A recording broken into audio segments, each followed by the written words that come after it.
Un corazón en el desierto. Introducción. El Señor ha hecho una obra perfecta de redención para liberarnos del pecado y la muerte. Su oferta es de gozo, paz y plenitud.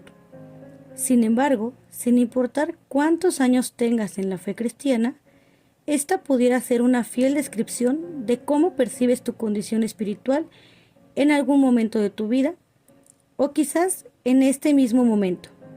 Recuerdo esos días, cuando mi corazón ardía de pasión por Él. No pasaba un día sin que sacara el tiempo para acudir a su palabra, y cada vez que lo hacía, mi corazón se sentía pleno. Mi vida diaria estaba caracterizada por una continua dependencia del Señor en oración, y mi comunión con mis hermanos en Cristo era vibrante y honesta. Lentamente he visto cómo todo lo anterior ha comenzado a desaparecer. Mi vida de oración ya no es la misma de antes. Me pesa hablar con Dios y ni siquiera siento que sea tan necesario hacerlo. Mis relaciones se han convertido en una monotonía sin profundidad, donde prefiero hablar de los demás antes que hablar de mi propio corazón. Mi tiempo en la palabra es cada vez más escaso, y cuando acudo a ella no siento nada, y es poco lo que procuro entender, y mucho menos aplicar. La Biblia ya no mueve mis afectos como debería hacerlo. Su hermosura y valor no causan nada en mí. No quiero estudiarla, no sé ni cómo acercarme a ella. Mi vida de labios honra a Dios, pero mi corazón está muy lejos de Él. Mateo 15:8. Estas temporadas de desierto espiritual suelen suceder en la vida de los creyentes, y cuando estamos en medio de ellas podemos llegar a sentir que solo nos ocurre a nosotras y que no hay forma de volver a tener una buena relación de intimidad con el Señor. Sentimos que nos hemos ido demasiado lejos y hemos perdido de vista el camino de vuelta a casa. Todo ese malestar se acrecienta debido a que no nos atrevemos a hablar con otros de lo que estamos viviendo, porque tememos que nuestra fe sea puesta en tela de juicio y nuestro testimonio quede por el suelo. Al final de cuentas, nuestros sentimientos se van alejando cada vez más de lo que es correcto y saludable, y terminamos dejándonos llevar por nuestra apatía. No sabemos con exactitud qué nos lleva a una temporada de desierto. Tendemos a perder de vista las grandes consecuencias que produce nuestra lejanía del Señor. Y en la mayoría de los casos, aun si reaccionamos un poco, no tenemos idea de cómo salir del hoyo en el que nos encontramos. Nuestras almas están tristes y agotadas, y por supuesto, todos los desiertos son inhóspitos y producen una sed inmensa que no sabemos cómo saciar. En medio de nuestra sequía espiritual, quizás lo que hemos estado haciendo es buscar saciar nuestra sed con cualquier cosa que prometa satisfacerla, pero también siendo cisternas rotas que no retienen el agua. Jeremías 2:13. Y al final nos sentimos más cansadas y vacías. Sin embargo, lo que quisiera decirte es que en Cristo tenemos esperanza para esos tiempos de sequía espiritual. Jesús es el agua viva en medio de nuestro desierto y está dispuesto a darnos a beber de Él, para que no tengamos sed jamás. Juan 4:10. En esos tiempos de desierto espiritual, donde nuestras almas se alejan de Dios, hay uno que nos llama y nos invita a acercarnos a aguas refrescantes y abundantes sin costo alguno y sin medida. Todos los sedientos vengan a las aguas, y los que no tienen dinero, vengan, compren y coman. Vengan, compren vino y leche sin dinero y sin costo alguno. ¿Por qué gastan dinero en lo que no es pan y su salario en lo que no sacia? Escúchenme atentamente y coman lo que es bueno, y se deleitará su alma en la abundancia. Inclinen su oído y vengan a mí. Escuchen y vivirá su alma, y haré con ustedes un pacto eterno, conforme a las fieles misericordias mostradas a David. Busquen al Señor mientras pueda ser hallado. Llámenlo en tanto que está cerca. Abandone el impío su camino, y el hombre malvado sus pensamientos, y vuélvase al Señor, que tendrá de él compasión, al Dios nuestro, que será amplio en perdonar. Isaías 55, 1-3 y del 6 al 7. Mi oración es que este libro pueda ser Mi oración es que este libro pueda servirte para entender el desierto en el que tal vez te encuentres, descubrir las razones que te han llevado ahí y lo más importante, que al final seas capaz de caminar hacia aquel que puede hacer brotar ríos de agua viva de tu interior una vez más. Juan 7:38. ¿Me acompañas? Capítulo 1. El alma en el desierto. La sequía espiritual del alma. Probablemente la has experimentado más de una vez en tu vida, o quizás la estés experimentando ahora mismo. Estamos hablando de ese momento en tu caminar cuando sientes que tu corazón está seco, tu sentido de la presencia de Dios se haya oscurecido y tu deseo de estar con Él se ha agotado. Esas son las temporadas de desierto espiritual, día tras día, sermón tras sermón, y sin importar en cuántas actividades religiosas participemos, siempre terminamos sintiéndonos vacías y preocupadas por la brecha que hay entre la persona que deseamos ser y la condición espiritual en la que nos encontramos. Vemos como si la relación con Dios que desearíamos tener, las disciplinas espirituales que quisiéramos practicar y la clase de fe que anhelamos que nos domine, estuvieran muy lejos. Pero mientras observamos esos anhelos, chocamos con la realidad de nuestra verdadera condición espiritual, un corazón seco y sediento. En el libro de los Salmos encontramos múltiples expresiones de las emociones que pueden llegar a experimentar nuestras almas. Ese libro nos recuerda de manera especial que no estamos solas cuando experimentamos nuestras vivencias más profundas. Grandes hombres de Dios inspirados por Dios mismo nos han dejado plasmadas la realidad de un corazón caído y la respuesta misericordiosa del Señor a las calamidades que éste enfrenta. La palabra nos enseña que todo lo que fue escrito en tiempos pasados para nuestra enseñanza se escribió, a fin de que por medio de la paciencia y del consuelo de las Escrituras tengamos esperanza. Romanos 15:4. La Biblia nos provee consuelo y esperanza a través de la provisión divina para cada una de nuestras circunstancias difíciles, incluyendo los tiempos de desierto espiritual. Uno de los lugares donde podemos hallar esa condición compartida de la experiencia de sequía espiritual es Salmos 42. En este cántico espiritual encontramos la expresión de un corazón que estaba en medio de la opresión y una profunda tristeza y confusión. Considera las palabras del Salmo. Como el ciervo anhela las corrientes de agua, así suspira por ti, oh Dios, el alma mía. Mi alma tiene sed de Dios, del Dios viviente. ¿Cuándo vendré y me presentaré delante de Dios? Mis lágrimas han sido mi aliento de día y de noche. Mis lágrimas han sido mi alimento de día y de noche. Mientras me dicen todo el día, ¿dónde está tu Dios? Dios mío, mi alma está en mí deprimida. Por eso me acuerdo de ti desde la tierra del Jordán y desde las cumbres del Hermón, desde el monte Mizar. Un abismo llama a otro abismo a la voz de tus cascadas. Todas tus ondas y tus olas han pasado sobre mí. Un día mandará el Señor su misericordia y de noche su cántico estará conmigo. Elevaré una oración al Dios de mi vida. A Dios, mi roca, diré, ¿por qué me has olvidado? ¿Por qué ando sombrío por la opresión del enemigo? Como quien quebranta mis huesos, mis adversarios me afrentan, mientras me dicen todo el día, ¿dónde está tu Dios? ¿Por qué te desesperas, alma mía, y por qué te turbas dentro de mí? Espera en Dios, pues lo he de alabar otra vez. Él es la salvación de mi ser y mi Dios. Salmos 42, del 1 al 11. Aquí observamos un alma que anhela al Señor, pero pareciera que por alguna razón no puede encontrarlo. La tristeza la inunda de día y de noche. Sus momentos de adoración parecen ser solo un recuerdo, y encima de todo esto debe enfrentarse al cuestionamiento de otros sobre dónde está su Dios. Esta es un alma que se encuentra en medio de un desierto espiritual.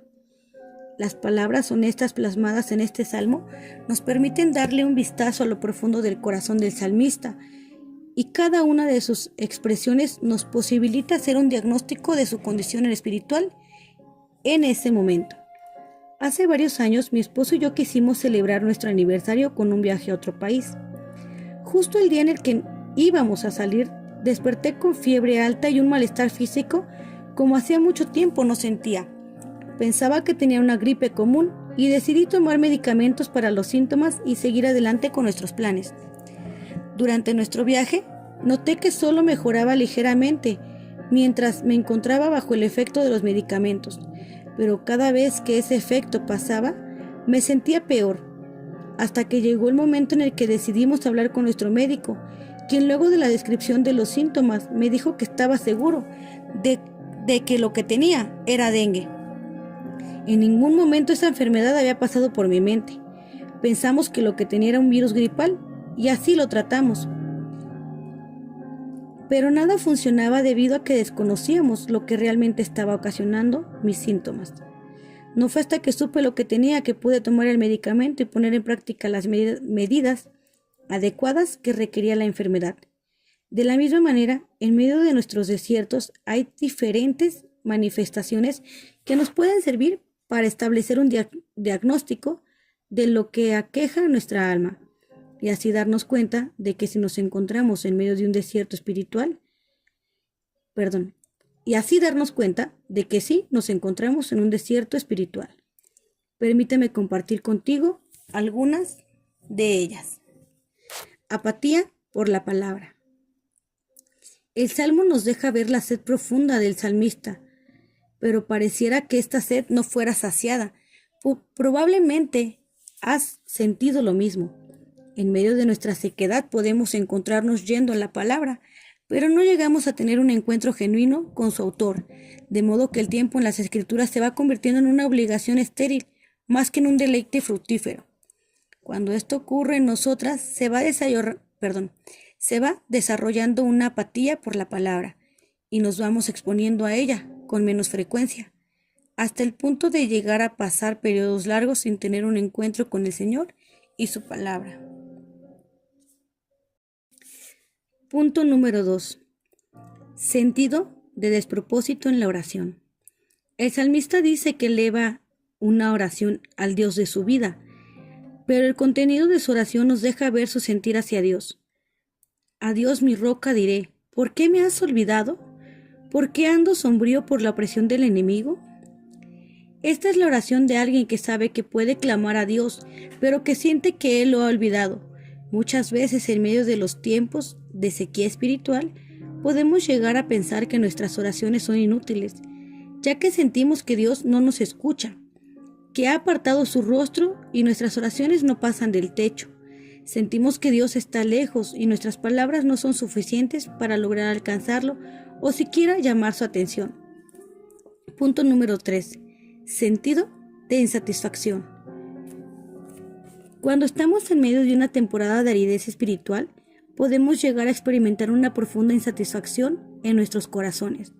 Nada nos llena, nada nos satisface, ya que resulta evidente que solo en Cristo se halla la satisfacción de nuestras almas. Sin embargo, como nos encontramos lejos de Él y nuestros corazones están secos, tratamos de calmar nuestra sed con cosas que jamás podrán saciarla y terminamos cada vez más sedientas e insatisfechas. Punto número 4. Falta de gozo. El mismo salmista lo expresó cuando dijo que sus lágrimas habían sido su alimento de día y de noche. Una persona cuyo corazón está en una condición de aridez espiritual y que tiene las características anteriores presentes en su vida, experimentará una ausencia de gozo, porque está desconectada de su fuente. El fruto del Espíritu es gozo. Gálatas 5:22. Punto número 5. Ausencia de sentido de comunidad. La vida de comunidad pareciera ser solo un recuerdo para el salmista. Me acuerdo de estas cosas y derramo mi alma dentro de mí.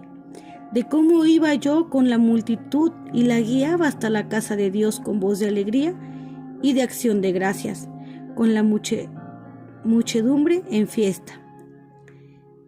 Quizás en medio de la sequía de nuestro corazón tenemos el deseo de una vida en comunidad vibrante, pero parece inalcanzable. Nos sentimos tan lejos de Dios que esa lejanía hace que nos vayamos despegando de nuestra familia de la fe debido a nuestra apatía espiritual y a que no nos atrevemos a mostrar la condición actual de nuestro corazón y tememos que otros puedan llegar a darse cuenta de esa realidad. Cada una de las características anteriores es una clara evidencia de que nuestras almas se encuentran en medio de un desierto espiritual. No obstante, quisiera llamar tu atención sobre el hecho de que darnos cuenta de esa condición es también una muestra sublime de la gracia de Dios. Poder establecer un diagnóstico espiritual de la condición de nuestras almas es el primer paso para conocer cuál es el tratamiento divino que nuestros corazones necesitan, a fin de salir de ese desierto al valle de verdes pastos y aguas de reposo, donde el Señor restaura nuestras almas. Salmo 23. En el desierto, sin saber que lo estamos. Ahora bien, así como somos capaces de percibir que algo anda mal en nuestra vida y podemos reconocer en nuestro caminar algunas de las características que acabamos de mencionar o todas ellas, en otras ocasiones se presenta un panorama completamente distinto.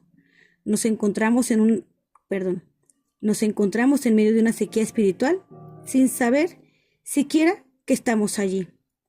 En nuestra vida como creyentes, sobre todo cuando llevamos varios años en la fe y estamos involucrados en el servicio y la vida de la iglesia, tenemos la tendencia a pensar que estar ocupadas en las actividades y sirviendo en la iglesia es sinónimo de estar espiritualmente sanas. Este es un terreno peligroso. El peligro radica en que podemos llegar a confundir servicio con salud espiritual. Aunque nuestro servicio a Dios debe ser una respuesta de adoración proveniente de corazones agradecidos y llenos de amor hacia Él, podemos encontrarnos sirviendo sin hacerlo para el Señor. Nuestros corazones desplazan a Cristo del lugar que le corresponde y el servicio se convierte en algo que hacemos para nosotras mismas y es solo apariencia de piedad. Estar activamente envueltas en el servicio a Dios puede darnos la idea falsa de que estamos bien en términos espirituales. El problema radica en que nos enfocamos en el hacer y descuidamos el ser, y eso jamás dará buenos frutos. Un corazón que está constantemente dando, pero que no permanece en comunión con su Señor y no recibe alimento constante de la palabra, terminará secándose. Marcos nos presenta de la siguiente manera la escena en que Jesús estaba designando a sus 12 apóstoles. Después, Jesús subió al monte, llamó a los que él quiso y ellos vinieron a él. Designó a 12 para que estuvieran con él y para enviarlos a predicar. Marcos 3, 13 al 15. ¿Pudiste darte cuenta de la prioridad de Jesús?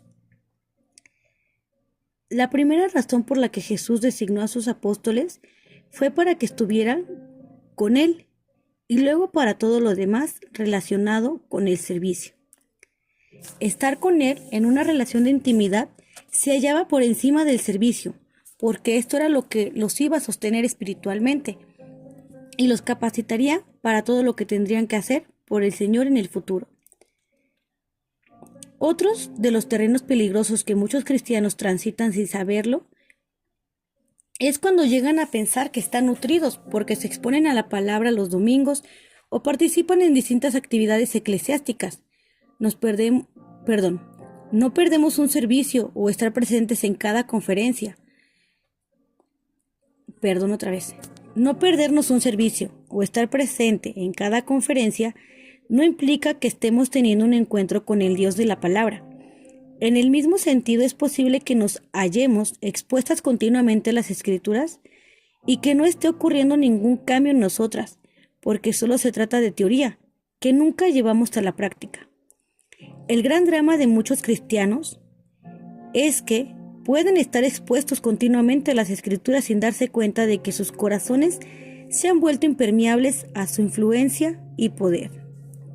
Escuchar la palabra puede llegar a convertirse en una costumbre y por lo tanto dejamos de prestarle atención. Tratamos las escrituras como fuente de una información que entra en nuestros oídos, pero nuestras mentes y nuestros corazones se encuentran muy lejos de Dios.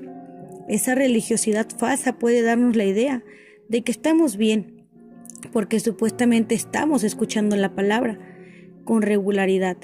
Sin embargo, el problema es que terminamos asociando intimidad con actividad.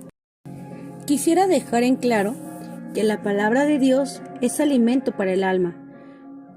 Cuando se presentaban tus palabras, yo las comía. Tus palabras eran para mí el gozo y la alegría de mi corazón. Jeremías 15:16.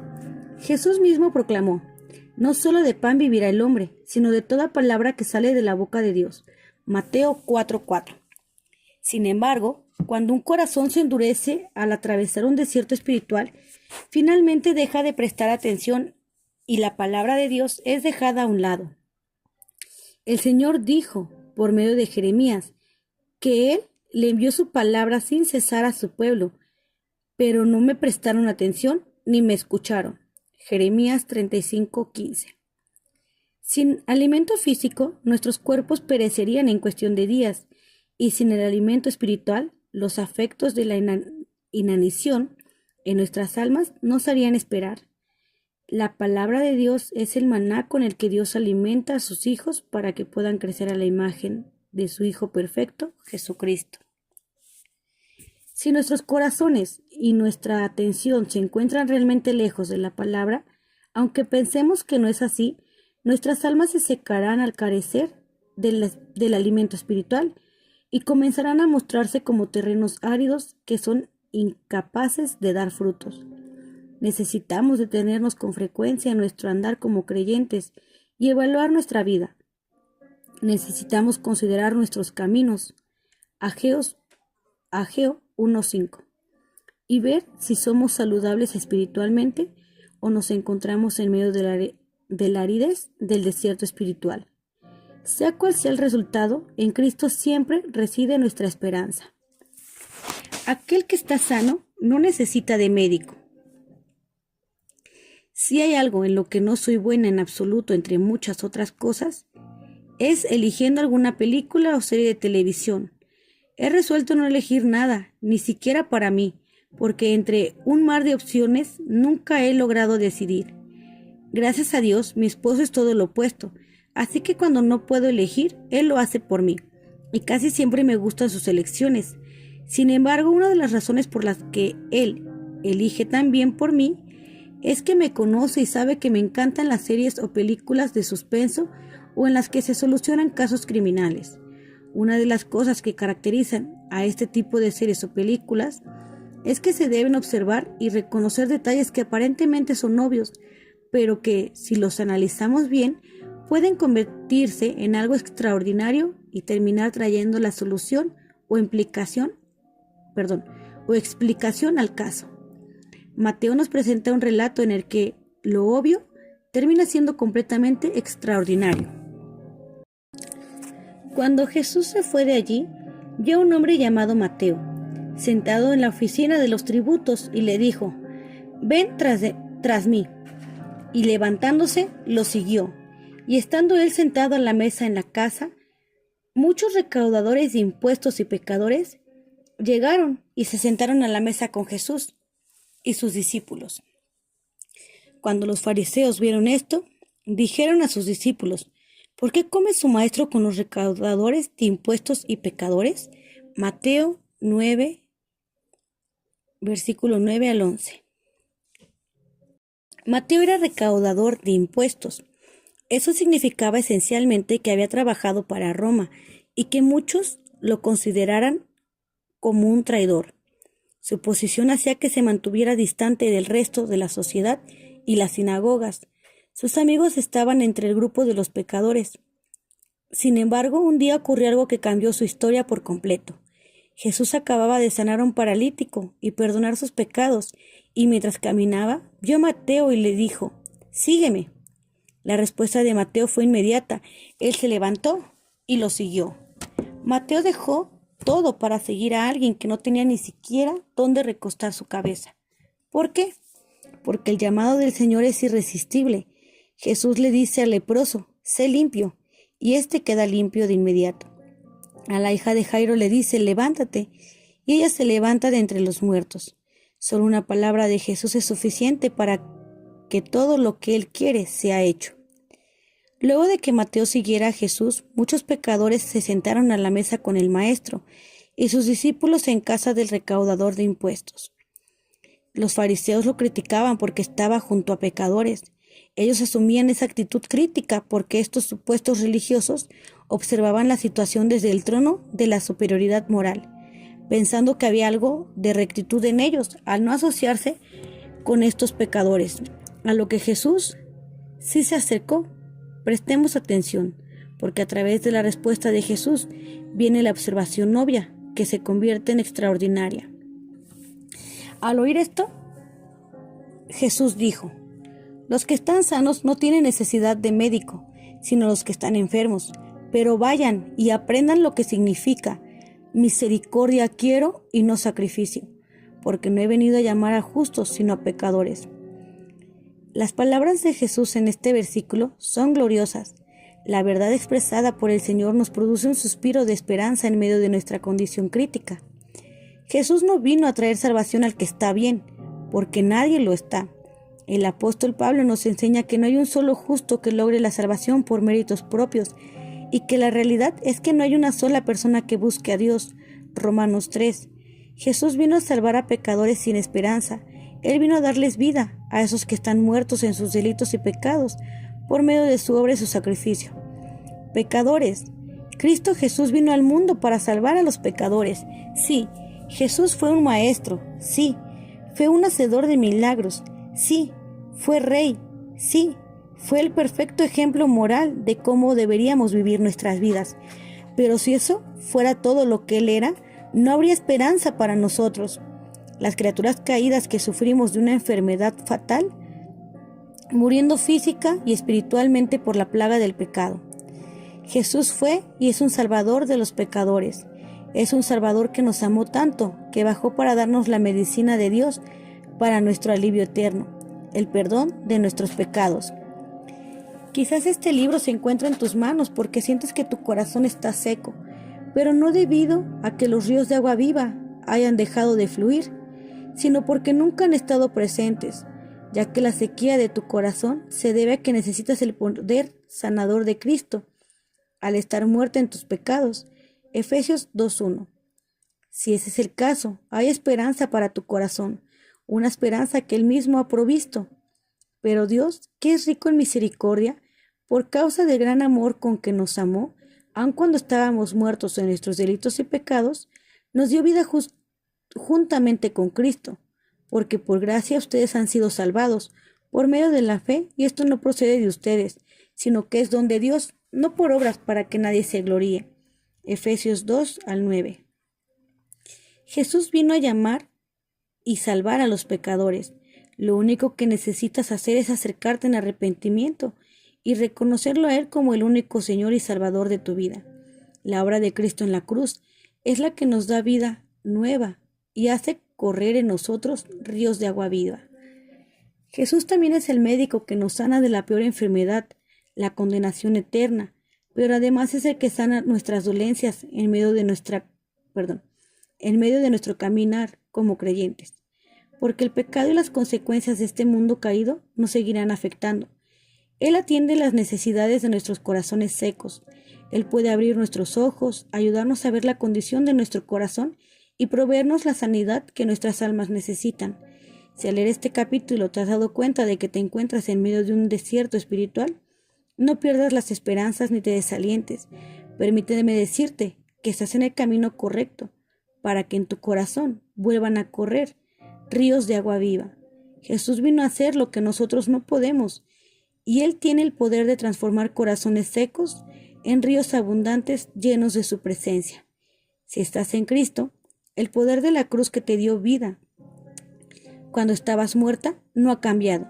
Jesús puede darles vida a huesos secos y puede sanar y restaurar a aquellos que están espiritualmente enfermos y necesitados de Él. Fin del capítulo 1.